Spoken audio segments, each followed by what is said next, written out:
le réductionnisme nominaliste de Hobbes est sauf dans sa description du raisonnement interne sans mots comme raisonnement réglé par des considérations séparées. Cette description n'importe pas subrepticement entre les concepts d'idées des degrés de généralité qui ne doivent être admis pour Hobbes qu'entre les noms communs. Il convient ici de souligner, rapidement, que Hobbes retourne contre Aristote la notion aristotélicienne de l'universel comme ce qui est d'une nature telle qu'il peut être prédiqué d'une pluralité. Pour Hobbes, seul un nom commun est capable d'être attribué à plusieurs choses individuelles. Le nom commun n'a pas cette capacité par sa nature phonique, mais par son institution arbitraire comme marque et signe d'une certaine idée, dont le contenu est semblable pour une multiplicité d'individus. Un seul et même nom commun s'applique à une pluralité d'individus pour une qualité semblable à eux qui cause dans l'esprit une image semblable. Comme le montre Hobbes dans le chapitre 2 du Décorporé, un nom commun, parce qu'il n'est pas le nom, dit-il, de plusieurs choses prises collectivement et toutes ensemble, c'est une citation, mais le nom de chacune d'elles est prise séparément, peut être dit universel. Fin de citation. L'universalité n'est rien de plus que l'attribution de manière distributive d'un même nom commun à plusieurs choses. Aristote pour Hobbes a eu raison, il le dit littéralement dans l'Anti-White, Aristote pour Hobbes a eu raison de concevoir l'universel comme un même prédicat pour plusieurs choses. Mais avec une telle conception, il fallait conclure, et Aristote hélas ne l'a pas fait, il fallait conclure que l'universel ne peut être qu'un nom commun, et que, je cite ici le Décorporé, pour comprendre la valeur de l'universel, nous n'avons pas besoin d'une autre faculté que l'imagination. Fin de citation. Un nom commun suscitant dans l'esprit l'idée tantôt d'une chose singulière, tantôt celle d'une autre, c'est-à-dire toujours l'idée d'un individu. Quatrième moment dans mon étude, la réorganisation de la définition de la proposition dans la logique avec la définition de la proposition comme addition de deux noms. La redéfinition de la proposition dans la logique de Hobbes est fondée dans le processus mental de décomposition d'une idée individuelle, tel que ce processus a été décrit donc dans le chapitre 1 de la Computatio. Élaborée dès les manuscrits préparatoires du Décorporé et conservée telle qu'elle dans la version finale de la Computatio, cette définition est la suivante. Je cite, « La proposition est un discours constitué par la liaison de deux noms, au moyen duquel celui qui parle signifie qu'il conçoit que le second nom est le nom de la même chose que le premier nom. » Fin de citation. Un discours constitué par la liaison de deux noms, au moyen duquel celui qui parle signifie qu'il conçoit que le second nom est le nom de la même chose que le premier nom. On le voit, Hobbes, dans cette définition, place au premier plan, comme surplombant en quelque sorte la conception sous deux considérations séparées de la chose nommée deux fois, la conception qu'a le locuteur que les deux noms qui l'unissent sont les noms de la même chose. Ce qui revient, comme le dit la suite de ce passage, à mettre au premier plan la conception par le locuteur que le nom prédicat contient le nom sujet. Que le nom sujet, donc, est moins général que le nom prédicat. Cette conception que, ou conception de second rang, qui est la raison de l'assertion, s'applique à l'étendue comparée de deux noms universels, dans la mesure où la relation de conséquence du moins universel au plus universel, par exemple de homme à animal dans un homme est un animal, cette relation de conséquence du moins universel au plus universel est inséparable de l'ordre conceptuel dans lequel se fait la résolution de l'idée totale d'homme en la série d'idées qui sont ses parties. L'assertion de l'inclusion extensionnelle du non-sujet dans le non-prédicat, cette assertion par laquelle est produite la proposition, revient à l'assertion que l'idée exprimée par le nom plus universel ou nom moins composé est une partie de l'idée exprimée par le nom moins universel, c'est-à-dire le nom le plus composé, homme. Ce qui décide du statut nouveau dans la logica de Hobbes, de la proposition comme addition de deux noms, plutôt que comme affirmation et négation, c'est la possibilité de rapporter cette forme discursive à la représentation des considérations diverses en raison desquelles tel nom et tel autre sont attribués à une certaine chose individuelle. L'addition de deux noms à une proposition correspond à une phase de la décomposition de l'idée totale de la chose individuelle, que ces deux noms nomment. Le second nom dans la proposition participe de l'analyse du premier, le nom prédicat participe de la décomposition du nom composé du sujet. La structure additive de la proposition, addition de deux noms, la structure additive de la proposition correspond à une structure soustractive dans le raisonnement, et cette structure additif de la proposition ne signifie pas simplement que les deux noms sont à titre égal des noms pour une seule et même chose, elle signifie en même temps que ces noms, en désignant également la même chose, ne la désignent pas identiquement, mais la désignent l'un sous une certaine considération, l'autre sous une autre considération distincte, deux considérations qui sont ordonnées entre elles. Ainsi, pour Hobbes, la sémantique de la proposition ne requiert pas que l'on postule pour les noms à l'intérieur d'une proposition un statut différent de leur statut hors proposition. Il suffit, pour fonder la théorie de la proposition et de sa vérité, de s'appuyer sur la propriété conférée à un nom par institution, de désigner ou dénoter une chose individuelle sous une considération déterminée. Pour la computatio, l'inséparabilité entre la désignation d'une chose individuelle par un nom et la représentation de cette chose sous une propriété distinguée d'autres propriétés, représentation donc est la cause de l'imposition de ce nom à cette chose, cette inséparabilité constitue un fondement suffisant de la vérité d'une proposition. La vérité de la proposition homo est animal, par exemple, n'est rien de plus que la vérité de la conséquence. Si cette chose est appelée homme, alors cette même chose est aussi appelée animal. Autrement dit, s'il y a une raison conceptuelle pour nommer cette chose homme, il y a aussi une raison conceptuelle pour nommer la même chose animal. Les deux termes d'une proposition, son terme sujet et son terme prédicat, sont ainsi rendus homogènes par la définition de la proposition comme addition de deux noms. Les deux termes propositionnels relèvent de la même sémantique, qui ne diffèrent pas de celle du nom par lui-même. Le sujet et le prédicat sont deux noms imposés à une chose pour marquer deux considérations séparées quant à sa nature. Dans sa critique de cette théorie de la proposition, Peter Gitch, dans Reference and Generality dans Logic Matters, n'a tenu compte que du premier élément, la relation de référence, en le détachant du second, la raison conceptuelle sous laquelle cette relation est placée. Gitch a qualifié cette théorie de la proposition, chez Hobbes, évidemment chez Ockham également, de théorie des deux noms, et l'a caractérisée comme une étape venant aggraver la corruption de la logique, commencée selon lui dès les Analytica Priora d'Aristote, où a été introduite ce qu'il appelle la théorie des deux termes. Pour Gitch, de même qu'il faut distinguer en Adam celui qui a été innocent, l'Adam antelapsère, et celui qui est devenu pécheur, l'Adam du péché originel, de même il faut distinguer en logique un Aristote non pécheur et un Aristote qui a fait entrer l'histoire de la logique dans une suite de corruption. Un Aristote qui a commis pour la théorie de la proposition l'équivalent du péché originel d'Adam.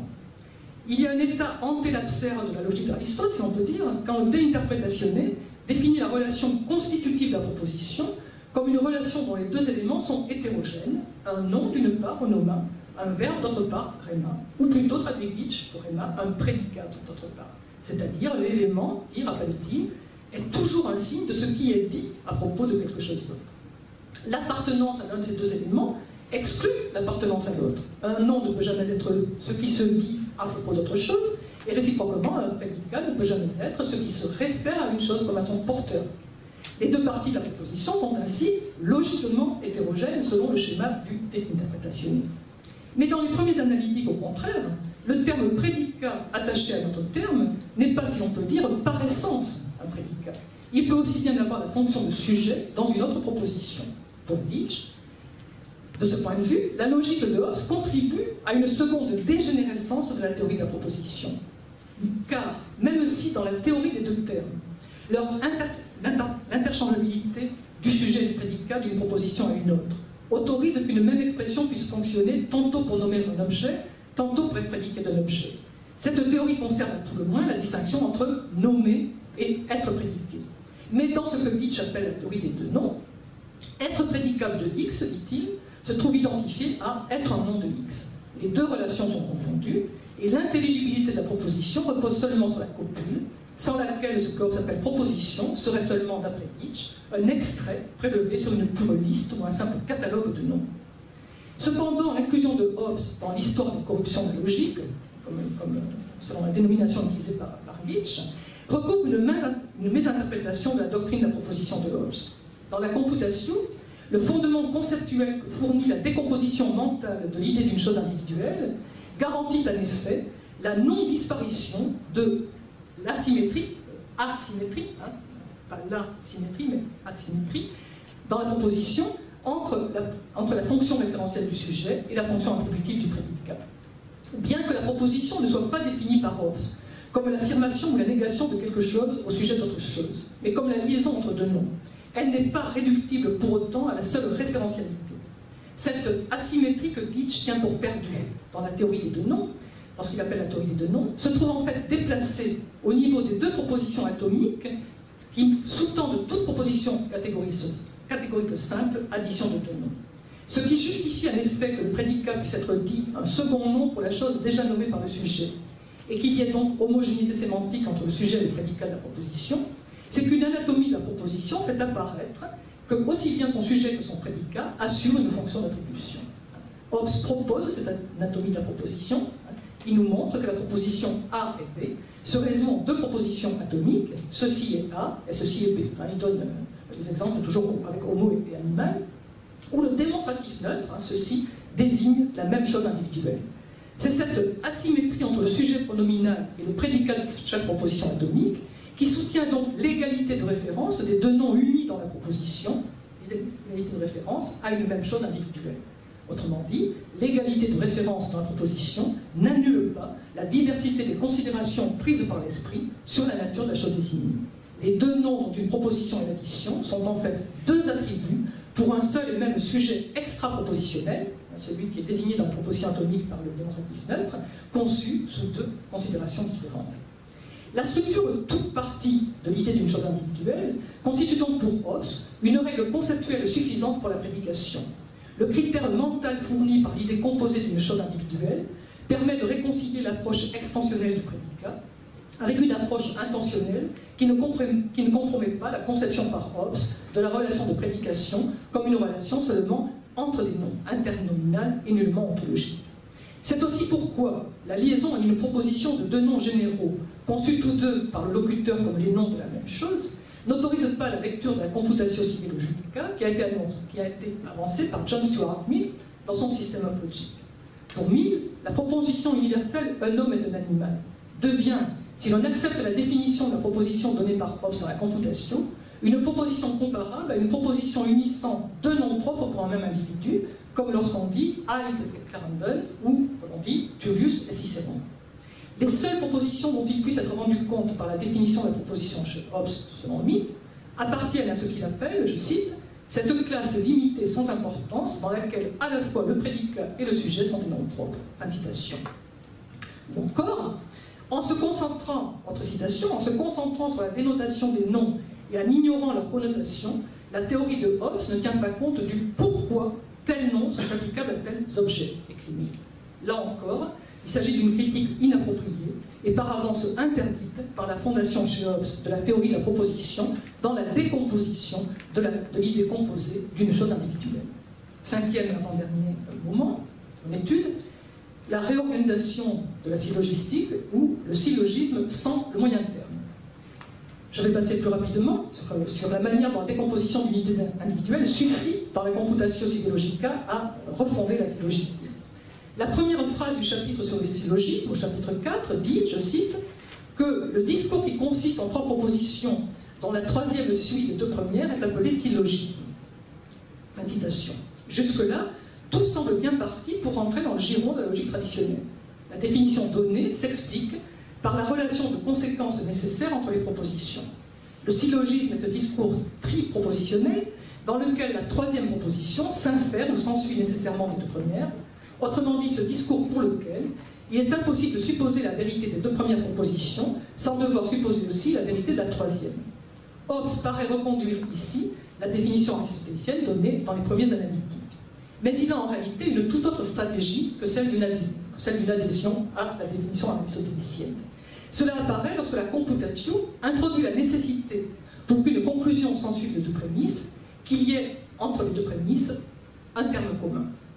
Sans moyen de terme, autrement dit, pas de syllogisme. Encore une fois, on a l'impression d'être tout à fait inscrit dans la tradition. Mais la déviance de la logica de Hobbes à l'égard de la syllogistique traditionnelle ne se fait pas attendre.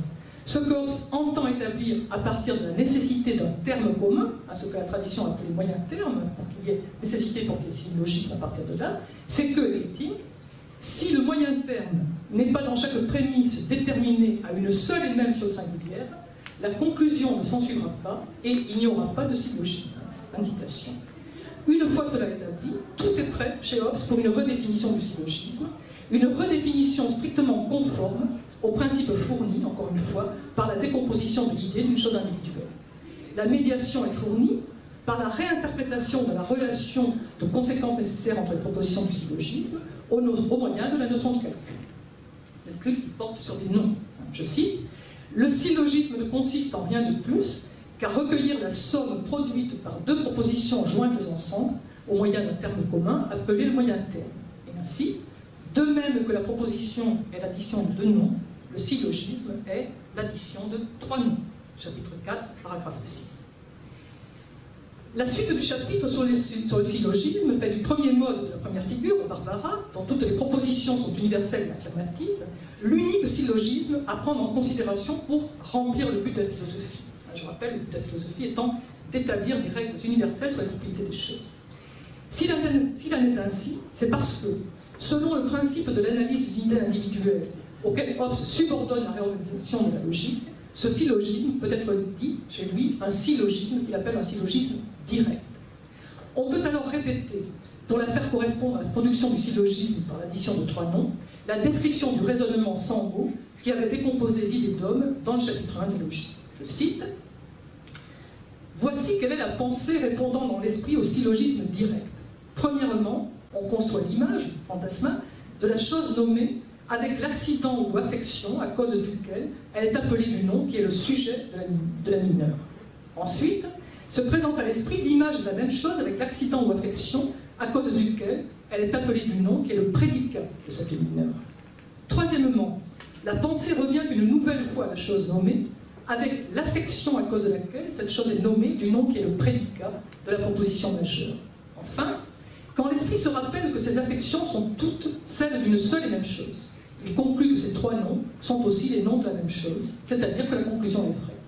Par exemple, quand on fait ce syllogisme, un homme est un animal est un corps, donc un homme est un corps, l'image d'un homme parlant ou discourant se présente d'abord à l'esprit. Et l'esprit se rappelle que ce qui apparaît ainsi s'appelle un homme. Ensuite, se présente la même image du même homme qui se meut de lui-même. Et l'esprit se rappelle que ce qui apparaît ainsi s'appelle un animal. Troisièmement, la même image revient de cet homme occupant quelque lieu ou l'espace, et l'esprit se rappelle que ce qui apparaît ainsi s'appelle un corps. Enfin, lorsque l'esprit se rappelle que cette chose qui à la fois est étendue dans un lieu, change de lieu et parle, est une seule et même chose, il conclut que ces trois noms, homme, animal, corps, sont aussi les noms de la même chose. Et donc la proposition « un homme est un corps » est une proposition vraie.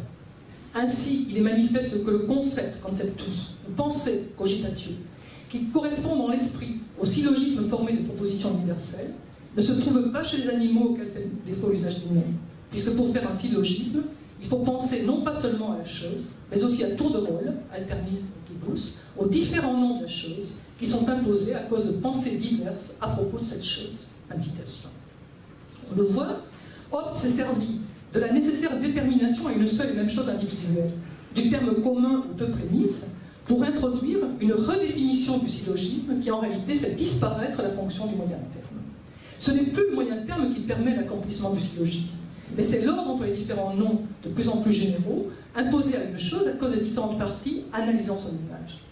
La combinatoire produisant le syllogisme parfait dans la tradition aristotélicienne des premiers analytiques. Cette combinatoire à laquelle est nécessaire la répétition du moyen terme dans les prémices est rendue caduque. Au lieu d'une répétition du moyen terme qui rende la conclusion à la fois nécessaire et évidente, on a, succédant au concept qui est la cause du prédicat de la mineure, c'est-à-dire le second nom, le concept qui est la cause du prédicat de la majeure, c'est-à-dire le troisième nom. Quand la pensée, et ici l'ordre des prémices n'est nullement indifférent, il est nécessaire, nécessairement la mineure d'abord et la majeure ensuite. Quand la pensée revient, comme le dit Hobbes, une nouvelle fois la chose nommée, ce n'est pas pour avoir de nouveau, en l'associant cette fois-ci au nom sujet de la majeure, l'image associée d'abord au nom prédicat dans la mineure. Ce qui serait le cas si on voulait insister sur la fonction du moyen terme. Ce retour à la chose offre à l'esprit une autre image que celle associée au terme commun, l'image associée au prédicat de la majeure. Avec sa description du syllogisme dit direct par Hobbes, direct parce que l'ordre des propositions, la mineure avant la majeure, est strictement conforme à l'ordre des noms, du moins universel ou plus universel, avec la description du syllogisme dit direct par Hobbes, donc, conforme à l'ordre des noms imposé une chose individuelle pour les parties qui décomposent une image, la computatio me paraît déconstruire la syllogistique traditionnelle au moyen de l'effacement de la fonction du moyen terme. En lieu et place du schème inférentiel, on pourrait fort bien se contenter du schème additif explicite, et d'ailleurs Hobbes le fait dans certains de ses textes mathématiques, dans ses réponses à Wallis en particulier, un homme est un animal est un corps. Au lieu de dire un homme est un animal est un corps, donc un homme est un corps. Dire directement un homme est un animal est un corps. Je laisse de côté la question des sophismes dans le chapitre 5 de la computation qui exige un autre développement sur la considération, dans la mesure où la production des énoncés fallacieux est rapportée par Hobbes à des combinaisons entre des noms qui appartiennent à des classes différentes, alors que seules les combinaisons entre des noms appartenant à la même classe donnent lieu à des énoncés vrais. La classification des noms est réglée en fonction de 4 considérations possibles, pas une de plus n'est possible sur une chose individuelle. En tant qu'une chose individuelle, si on veut tout dire sur elle, une chose individuelle est le sujet matériel d'accidents qui sont les causes de conception, lesquelles sont à leur tour les causes de noms imposés à cette chose. Ces considérations-là, qui décident d'une typologie des noms, qui sert chez Hobbes à détecter notamment comment les philosophes produisent des pensées vicieux. Par exemple, le ego sum mens, ou ego sum ratio, ou ego sum intellectus de Descartes dans l'identification seconde, qui est l'alliance entre deux noms qui ne doivent pas être liés dans une même proposition. Ces considérations qui décident de la typologie des noms ne sont plus de l'ordre des considérations dont j'ai parlé jusqu'à présent, les considérations successives des parties de l'idée de la chose individuelle. Ce que ces autres considérations distinguent, ce sont cette fois les différents éléments mis en jeu dans la combinaison entre le rapport d'inhérence des accidents à un sujet et le rapport causal transitif de ces accidents à des conceptions et de ces conceptions à des noms. Une seule et même chose individuelle étant supposée, on peut soit la considérer en tant que sujet, et les noms imposés sous cette considération sont des noms de corps, soit considérer ce qui est inhérent à ce sujet, et les noms imposés sous cette seconde considération sont des noms d'accidents, soit considérer les conceptions par lesquelles l'esprit se représente sujet avec ses accidents, et les noms imposés sous cette troisième considération sont des noms de fantasmes, soit enfin considérer les noms eux-mêmes qui sont imposés pour les 3 considérations précédentes, et les noms imposés sous cette 4e considération sont des noms de noms. La typologie des noms s'arrête, elle ne peut pas être plus longue, la typologie des noms s'arrête nécessairement là, quand on produit le dédoublement entre les noms objets, noms de corps, noms d'accident, noms de fantasme, d'une part, et d'autre part, leurs noms, les noms des noms objets, c'est-à-dire les métanoms. Ce point est développé, à la fois dans le chapitre 4 de Léviathan, le chapitre 5, et dans le chapitre 5 du Décorporé. Ma conclusion, donc, du discours mental au langage.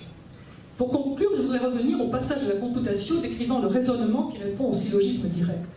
À la fin de ce passage que je vous ai lu tout à l'heure, il est dit que les bêtes n'ont pas la pensée répondant au syllogisme direct, parce que les bêtes n'ont pas l'usage des noms. La fin de ce passage présente, en un raccourci saisissant, un élément important de la réflexion de Hobbes sur la relation de l'esprit du langage. À savoir, pour Hobbes, les bêtes ont la pensée, mais les bêtes n'ont pas toute la pensée, parce que les bêtes n'ont pas le langage. Plutôt que d'une distinction bête-homme, qui recouperait, comme chez Descartes, la distinction corps-esprit. Il faut parler chez Hobbes d'une distinction bête-homme, conçue comme une division interne à l'esprit. Parler sous une forme discursive, adaptable à toute la diversité dialogique, constitue chez Descartes, dans le discours de la méthode, le critère de la présence de la pensée, chez l'homme seulement.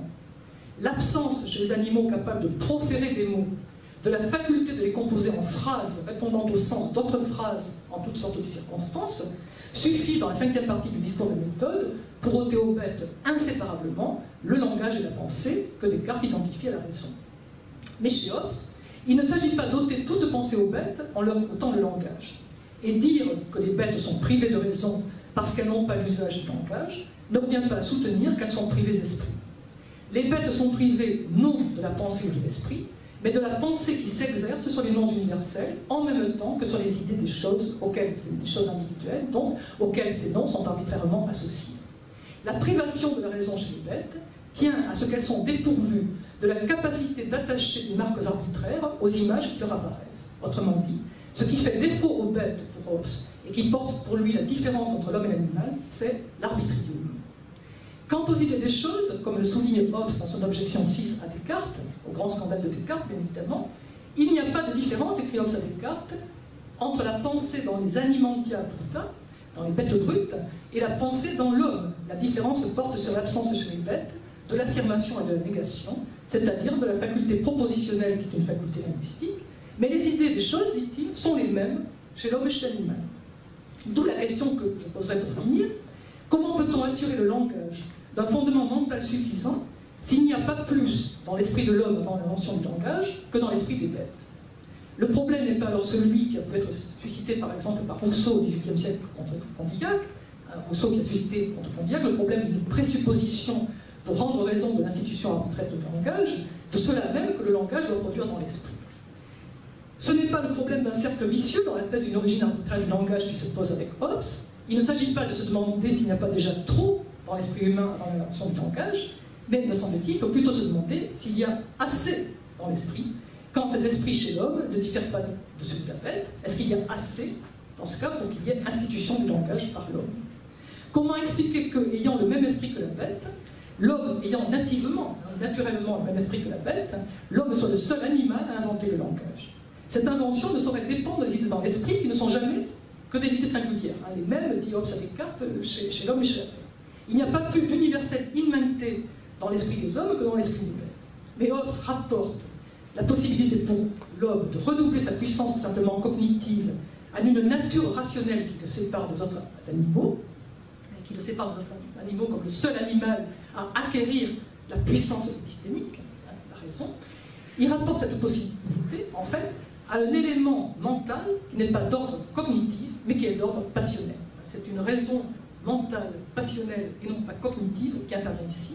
Il s'agit de deux passions qui sont spécifiquement humaines, deux passions, dit Hobbes, propres à l'homme et inséparables l'une de l'autre, qui rendent compte de l'arbitraire.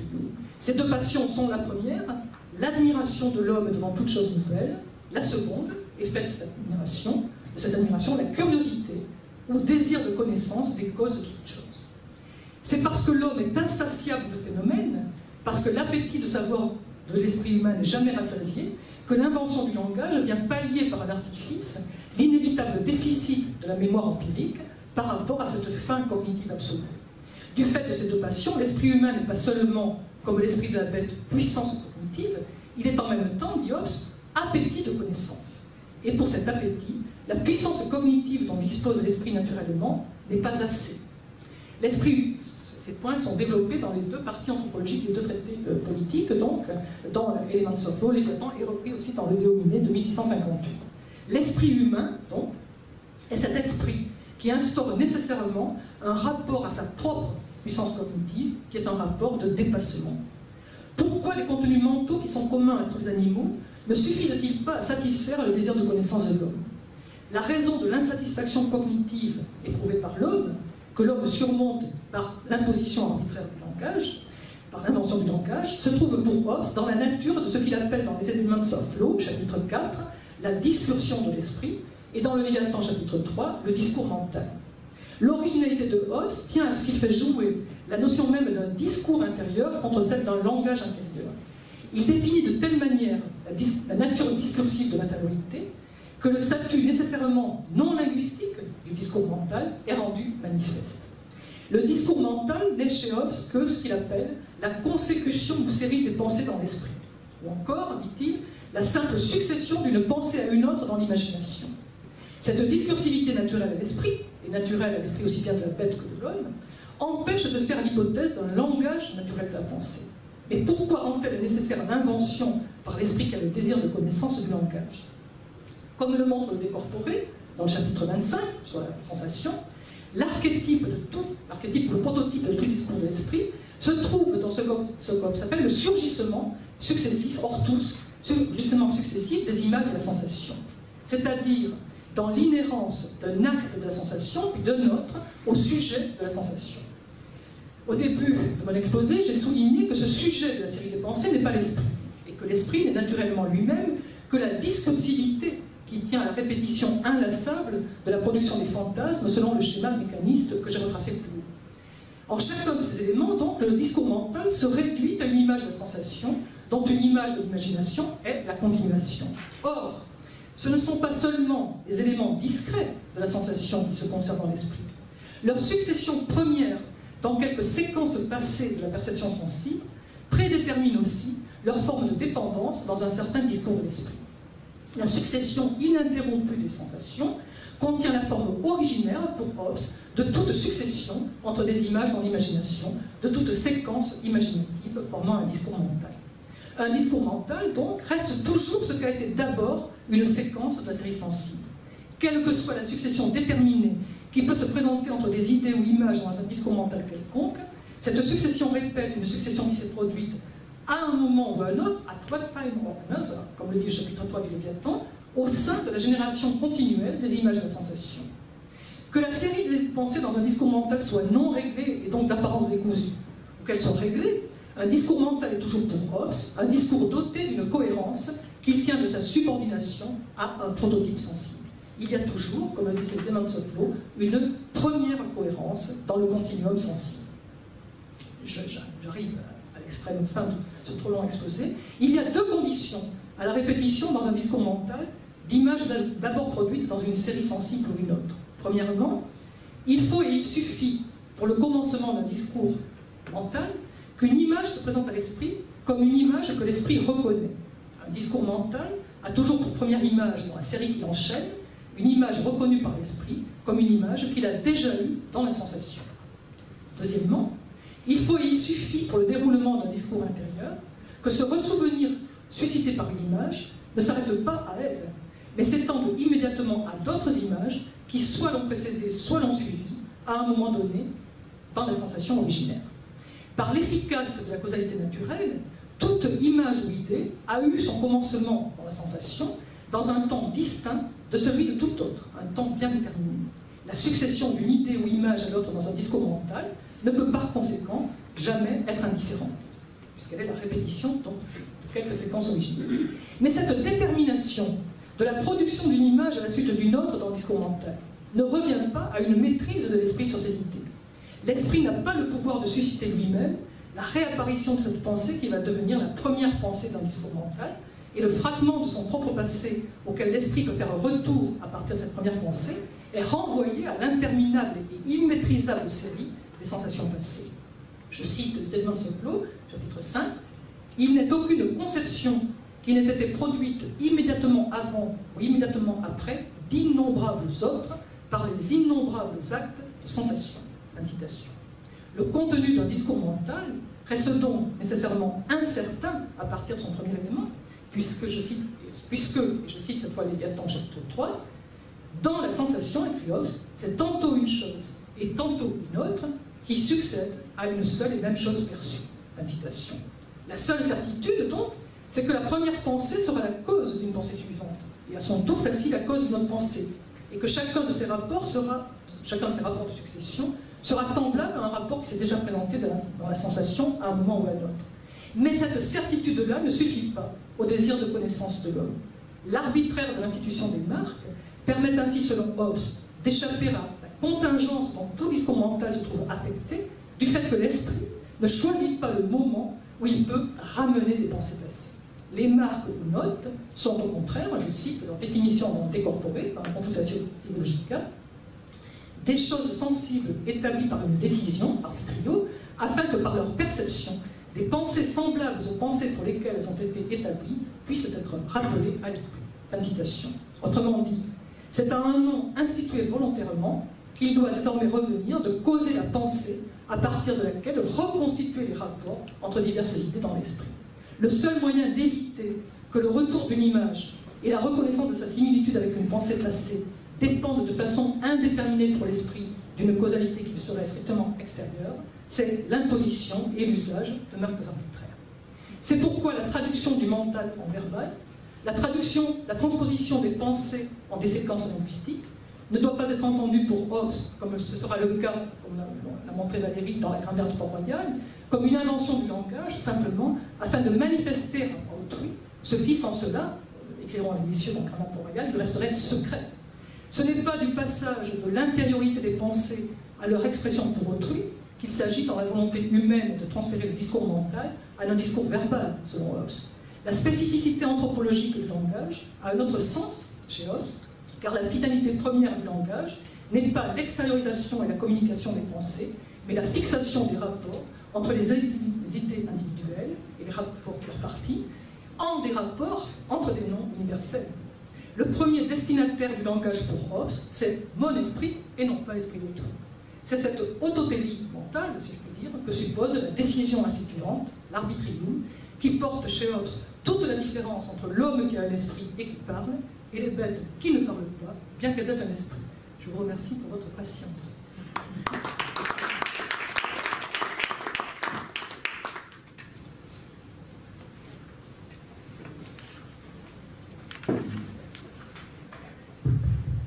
Merci pour cette plongée dans la pensée de Hobbes. Y a-t-il des questions?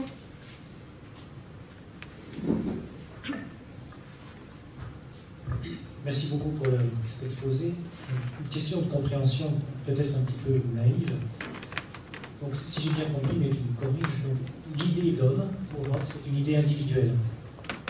La raison, c'est que quand j'ai cette idée, elle suscite toujours l'image d'un individu. Avoir une idée, c'est avoir l'image d'un D'accord. Il y a aussi l'idée de Socrate pour Hobbes, ou pas? Est-ce que je peux avoir l'idée? Absolument, absolument. Comment je distingue les deux?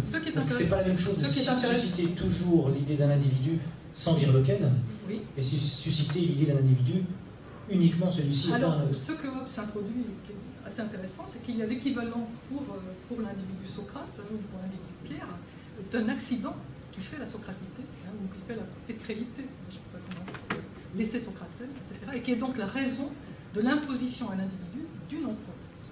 Autrement dit, ce qui apparaît dans la division prédicamentale comme simplement une subdivision du nom spécifique, peut-être, ça s'est développé non pas dans le décorporé, mais dans l'Antigonie, peut être rapporté aussi à un accident qui produit un autre degré d'individuation que les degrés précédents. Si tu veux, la distribution des noms, l'étagement des noms sur la ligne prédicamentale, de façon à arriver au moins général, dans Rome, qui lui-même donc se divise en nom propre, et en l'opposition entre un nom propre quelconque et la négation de son nom propre, cet étagement, en quelque sorte, pour Hobbes, correspond en fait toujours à une addition d'accidents les uns aux autres, et qui sont chaque fois des accidents singuliers. Autrement dit, c'est chaque fois un niveau d'individuation qui est désigné. Il s'agit chaque fois de rendre compte d'une forme d'individuation distincte de la précédente. La première individuation étant simplement l'individuation numérique. Donc il n'y a pas de solution de continuité entre les idées de corporel, animé, humain, Socrate. Qu'est-ce que tu entendrais par une solution de qualitativement, je veux dire, on additionne des éléments de même nature, on reste dans l'individuel. Le fonctionnement est le même, oui, le fonctionnement est le même. Le fonctionnement de production, d'explication, plus exactement, de la possession de cette idée est le même.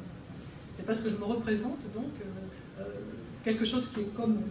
Bon, il y a toute une réflexion sur, justement, de ce point de vue, la question de l'identité. C'est personnel, si tu veux. C'est-à-dire, je ne pose pas de la même façon la question de l'identité quand je m'intéresse à ça, quand je me demande si Socrate est le même homme, ou si Socrate est le même corps, ou si Socrate est le même animal, ou si Socrate est toujours Socrate. Ok, merci.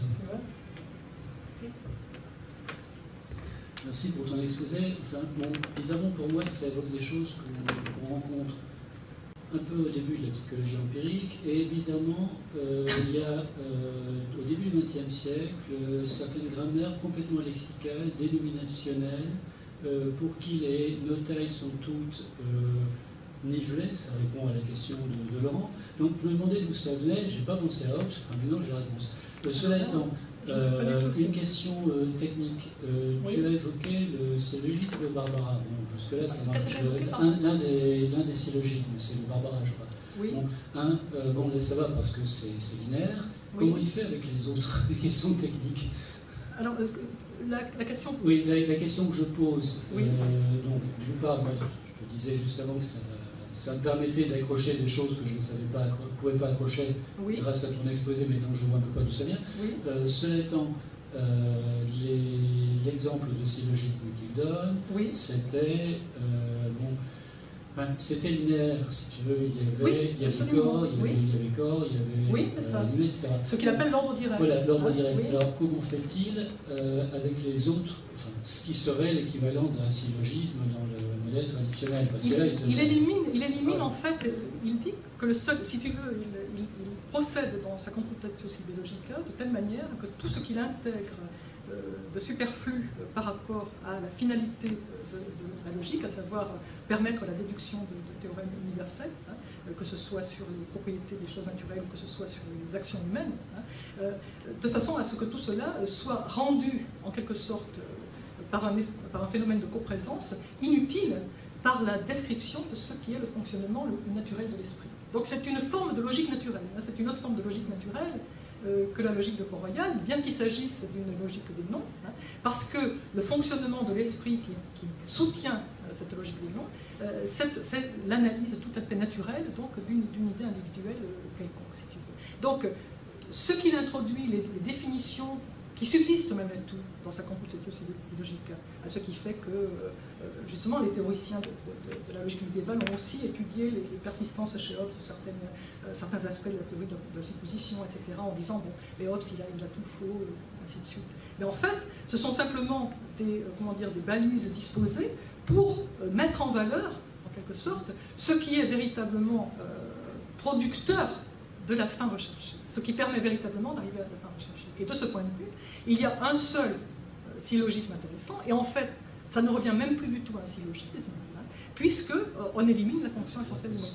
Il y a quelque chose de... Donc en fait, si tu veux, alors ça peut peut-être t'aider à suivre cette tradition, mais la logique de Hobbes a été, à part les éloges qu'elle a fait Leibniz, etc., la logique de Hobbes n'était pas lue, en fait, dans le XVIIIe.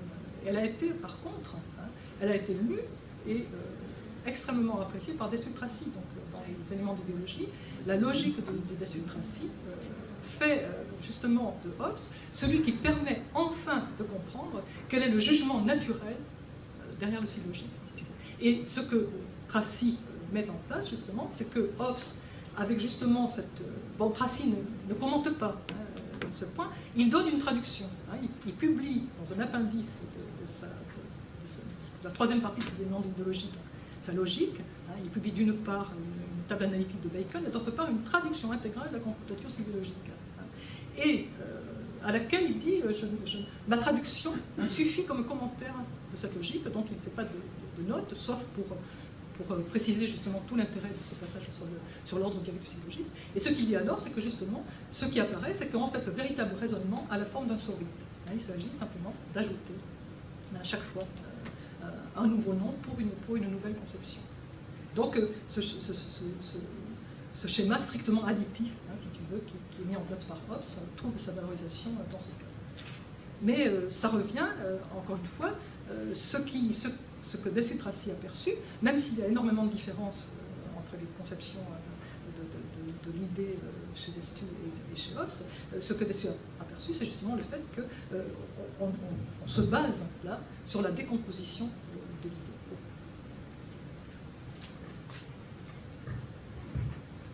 Question ?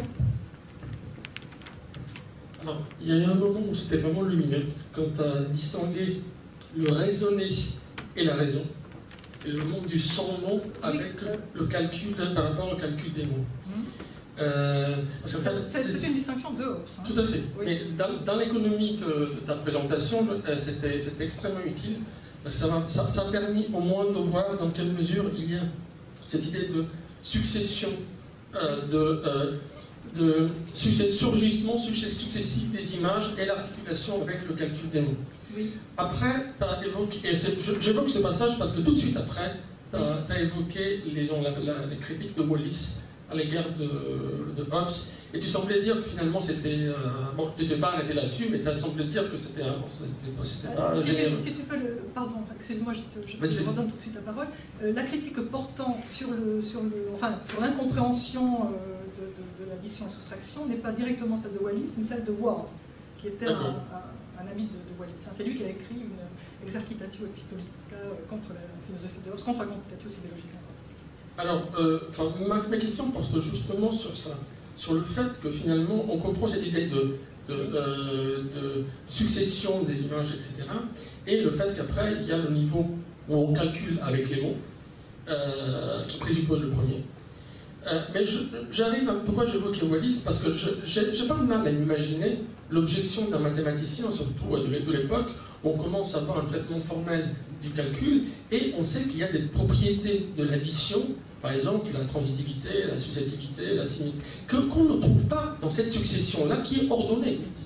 A plus B égale B plus 1, je peux le faire. À partir du moment où j'ai une succession temporelle, ou bien une sorte d'enchaînement des notions, homme rationnel, je ne peux pas remplacer rationnel homme, parce que l'un est, comme tu l'as bien dit, un accident, et de l'autre côté, on a des enchaînements de substances. Alors, et pareil, quand on passe à la partie technique de la logique, une proposition est l'addition de deux mots, dans le sens que tu as précisé, et le syllogisme est l'addition de 3, voire 2 propositions. Et en fait, c'est assez étrange de dire que si A et B, alors B et C, l'addition va jouer le rôle de la copule dans la première proposition, et le rôle de l'inférence, ça veut dire une fois et, une fois donc. Pas pour Hobbes. Mais si on dit, justement, mais on comprend pourquoi pour un mathématicien, c'est étrange d'appeler addition cette prédication copulative d'un côté et l'inférence de l'autre. Et je crois en plus ce qui aggrave le cas, si tu veux, c'est que Hobbes n'a pas tenu compte non plus, ou Hobbes plutôt a été lu par Wallis, comme celui qui, par sa critique justement de l'algèbre, parce que Hobbes rejette d'incorporer l'algèbre, donc l'usage du caractère algébrique, ce n'est pas cela que l'on doit entendre par le calcul. Le calcul logique, ça ne doit pas être le calcul algébrique. Il y a justement un fonctionnement naturel de l'esprit, un calcul sur les idées, auquel on fait correspondre un calcul sur les noms universels, et on n'a pas besoin donc d'une caractéristique. On se passe d'une caractéristique.